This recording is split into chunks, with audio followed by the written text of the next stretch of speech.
This seminar will introduce basic points for selecting COSL power supplies.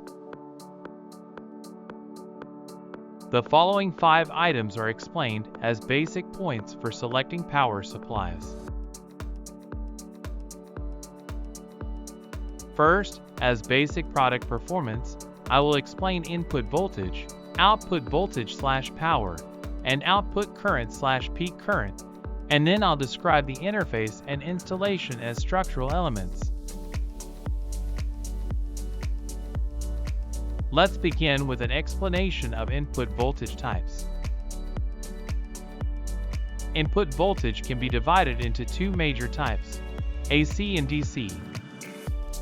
Alternating current AC is mainly the input voltage at which power generated at a power plant is transmitted through a substation to factories and homes for use. AC is a voltage that keeps changing between positive and negative over time, hence the name, alternating current, and is referred to as AC for short in our catalogs. Switch mode power supplies are responsible for converting this AC voltage to DC voltage so that your equipment can operate stably. DC is a fixed positive or negative voltage supplied mainly from batteries or our AC-DC power supply. It stands for direct current and is abbreviated as DC in our catalogs. AC is classified into single-phase and 3-phase, and in our catalog, single-phase is indicated by 1 phi and 3-phase by 3 phi. Furthermore, 3-phase is divided into delta and star connections, and a star connection is indicated as 4-wire type after 3 phi in our catalogs. Select a power supply that matches your input voltage. Next, let's look at output voltage and power. All our power supply output voltages are DC. Select a power supply whose output voltage matches the required input voltage of the equipment to be operated. In addition, select a power supply with a large enough output power to meet the power requirements of the device to be operated. If you don't know the power of your equipment, the power can be calculated using voltage x current.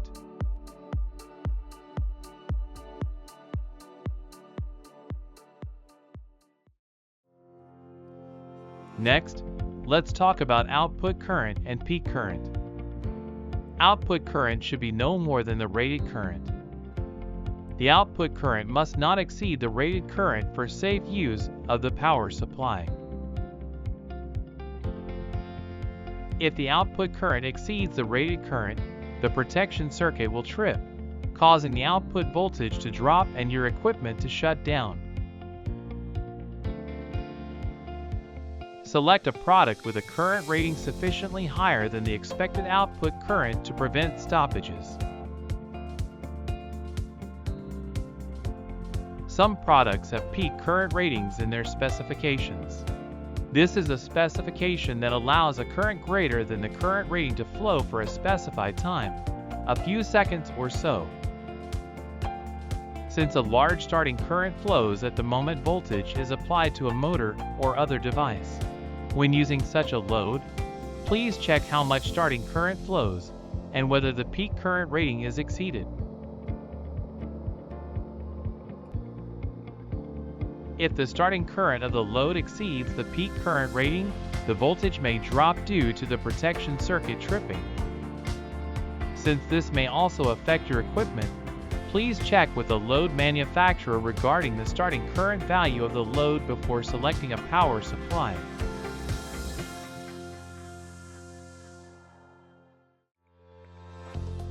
The following is an explanation of interface types. Power supply interfaces can be divided into 2 main types, terminal block type and connector type. Screw type and spring type terminal blocks are available, and screw type terminal blocks are available for round and fork terminal connections, and ferrule terminal connections. Let me explain them in order. First, let's look at the different types of screw-type terminal blocks and the terminals that are inserted into each. Broadly classified, there are round and forked terminal connections and ferrule terminal connections. Round terminals are used by inserting a screw removed from the terminal block into the hole in the center of the terminal and fastening the screw to the terminal block. They are used in a wide range of industries due to its robustness, as the terminals do not come out. Forked terminals are used by loosening and inserting a screw into the terminal block and fastening the screw to the terminal block. It can be connected easily, so it is sometimes used for simple evaluations. Ferrule terminals are inserted into the terminal connector and secured by tightening screws from the side. This type of terminal is often used in small equipment because of its compact terminal block. In some cases, a ferrule terminal power supply is used for uniformity within the equipment. Next, we will discuss spring-loaded terminal blocks. Spring-loaded terminal blocks are characterized by the fact that they can be connected simply by inserting a ferrule terminal without the use of a screwdriver or similar tool. Since the terminal insertion slot has a spring and the ferrule terminal can be fastened by spring pressure, it is compact and easy to work with, so it is used in switchboards and similar boards. Next, I will explain connectors. If the interface is a connector, a wire harness can be used for connection instead of screwing with a screwdriver or other means. Since it is necessary to connect the correct supported harness, please prepare it based on the connector information in our catalog. Harnesses are often adopted for their high workability, as multiple wires can be inserted at one time, and also for the purpose of preventing miswiring. The wiring length of the harness for insertion varies depending on the customer, so please provide your own harness.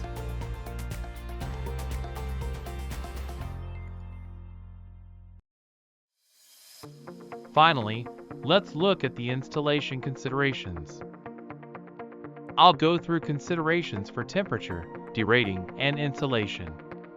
If installation considerations are not taken into account when selecting a power supply, you may have to select another power supply.